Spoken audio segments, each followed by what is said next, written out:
విజయ్ గారు, మిమ్మల్ని కెరీర్ ముందు నుంచి చూస్తున్నాను. చాలా అగ్రెసివ్గా మాట్లాడతారు. ఈరోజు మాత్రం స్కూల్కి వచ్చిన పిల్లాడు కూర్చుని పద్ధతిగా, చాలా కామ్గా, పొలైట్గా, చాలా పద్ధతిగా ఒక స్కేల్ ప్రకారం మాట్లాడుతున్నట్టు అనిపిస్తుంది. ఎందుకో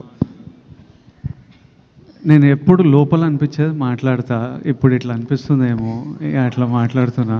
ఆ రోజు అంటే ఇప్పుడు ఇనిషియల్ స్టేజ్లో అగ్రెషన్ అదొక,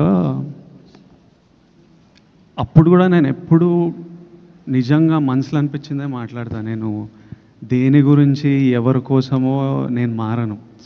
నాకు ఈరోజు ఇట్లా అనిపిస్తే ఈరోజు ఇట్లా ఉంటా.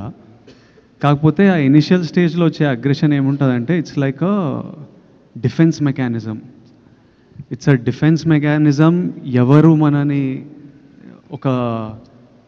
ఒక ఫియర్, ఇన్సెక్యూరిటీ, డిఫెన్స్, నన్ను నేను ప్రొటెక్ట్ చేసుకోవాలి.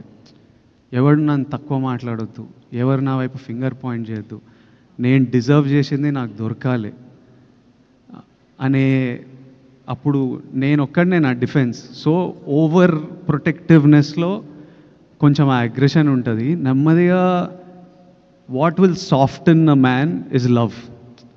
ప్రజల గురించి లవ్ వచ్చిన ఎంత సినిమాలో కూడా చూస్తుంటాం కదా, స్టార్టింగ్ అగ్రెసివ్ హీరో ఉంటాడు, అమ్మాయి లైఫ్లోకి వచ్చిన మదర్ వలన ఎవరో సాఫ్ట్ అయిపోతుంటారు. ప్రజల లవ్ వల్ల ఇట్లా మీరు కూడా నా వైపు ఇక ప్రేమతో ఉన్నారు, ఇక మొత్తం సాఫ్ట్ అయిపోయినా. అట్లా ఆ ఇన్సెక్యూరిటీని దాటుకుని వచ్చేసారండి మీరు.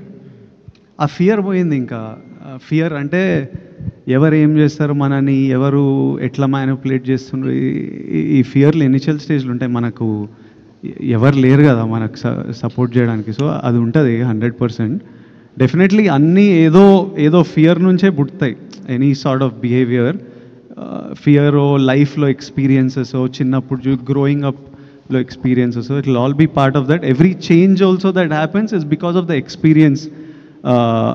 నా చుట్టూ ఉండే ఎక్స్పీరియన్స్, ఎన్వైరన్మెంట్ వల్లనే ఆ చేంజ్ కూడా వస్తుంది. కానీ విజయ్